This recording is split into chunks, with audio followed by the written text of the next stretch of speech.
Assalomu alaykum o'rtoqlar.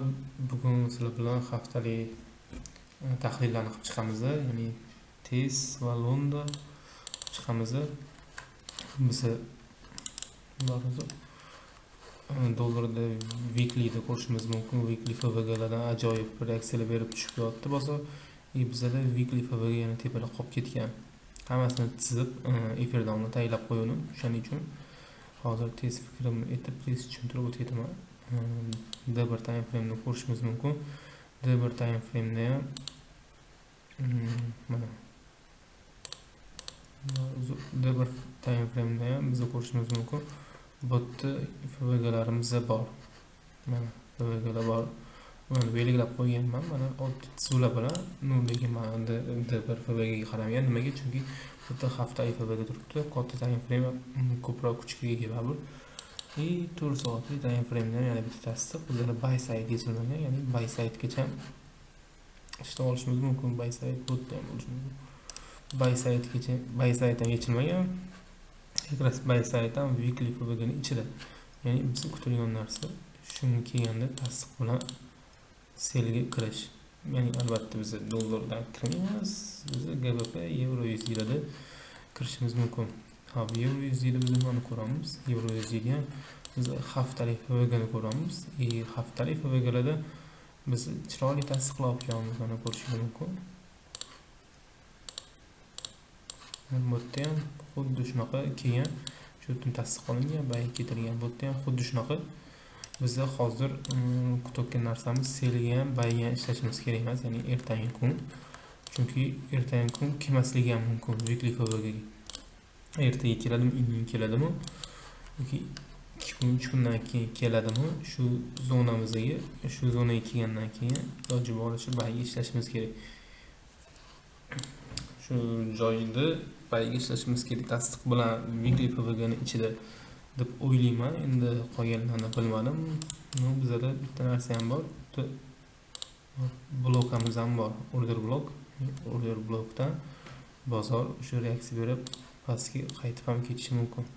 Ya'ni shu weekly FVG kelganda fakras shu order blok qaytarsa, shu weekly FVGga shu yerdan biz bayga uchib ketishimiz ham mumkin.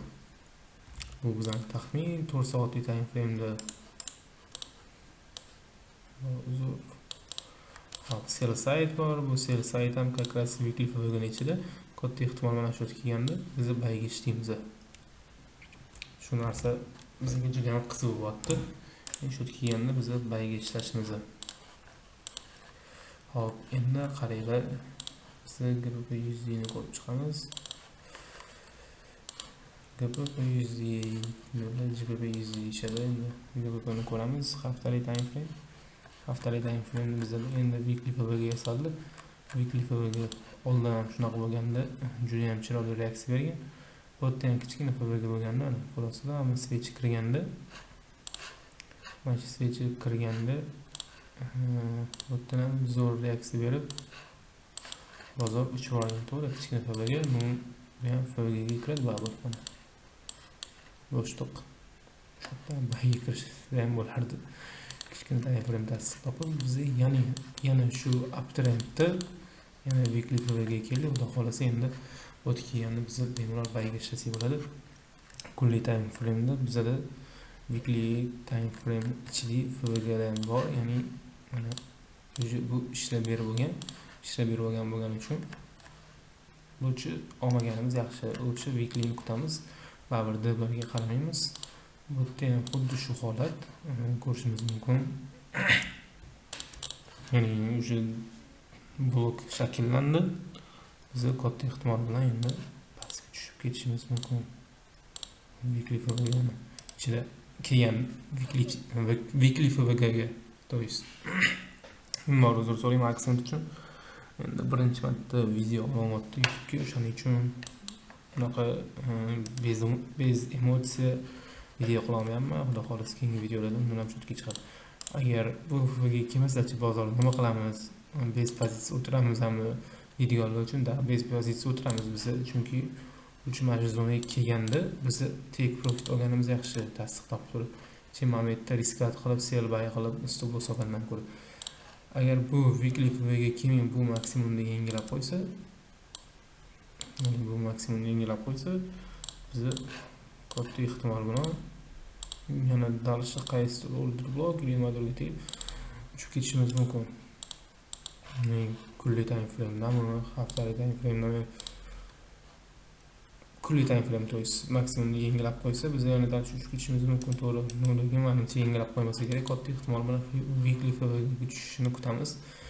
Ishotga tushgandan keyin biz kichkina time frame'larda 1 soat, 4 soat, 15 minutlik kun ichida mana shu weekly FVG'ga kelganda, misol uchun hamma qanaqa analiz qiladi ICT'da. Misol uchun kelganda shu yerda faqat buy pozitsiya qidiradi. Faqat buy pozitsiya qidirishga harakat qilamiz. Xudo xolisa hammasi sizlarga foydali bo'ladi deb o'ylayman. Bir xil balki mana shu yerdan ertaga dushanba kuni balki mana shu yerdan buyga kirar, misol uchun. Mana shuni blok deb olib как tanbaga kirish mumkin. Hammani har xil o'ylashi, lekin meni o'ylashim, men o'zim fikrimni aytib o'tdim. Ya'ni weekly FVG'ga kelsa buy kiramiz. Bizda yana bitta narsa ham bor, 4 soatlik time frame'da FVG'ni поглощение qilib qo'ygan. Full ko'rayotganmiz. Mana biz qo'ygan bunga qarshi ishlash, ya'ni buy ishlash bu juda ham asosiy. Uchun naprosto sell ishlaganingizda yaxshiroq, agar endi azartinglar kuchli bo'lib pozitsiya olish kerak kelsa, o'sha o'yinchida sell weekly FVG'gacha ishlaganingizda yaxshiroq deb o'ylayman. Shu yergacha ishlab olsanglar, bu liquidgacha, sell sidegacha Xudo xolisa o'shani tek profit bilan chiqasizlar. Hammalarga omad. Keyingi videoda biz nimani ko'rsatmoqchiman. Ko'pinchalar o'ylaydi trend liniya ishlamaydi deb. Trend liniyani to'g'ri ishlatsa ishlaydi, to'g'ri ishlatmasa ishlamaydi. Bu любой strategiya shunaqa. Misol uchun SMC'da FVG order bloklardan kirasizlar, to'g'rimi? Например, o'tki bozor order blokka keldi. Order blok kelganda kichkina time frame turib, trend liniya tortib turib, trend liniya buzilgandan keyin buyga kirish, ya'ni shu maksimumgacha. Shunaqa yo'llari bor. Uni keyingi videoda Xudo xolisa o'rgatib o'taman. Bu narsa juda ham zo'r ishlaydi. Ya'ni bu narsa H1M5 strategiya hisoblanadi. H1 time frame'da kuchli zona topib turib, M5 da trend liniya bilan kirish. Bu juda ham zo'r strategiya. Xudo xolisa keyingi videolarda ko'rsatib o'tamiz. Hammalarga omad, savdolarga omad. Tilaymiz.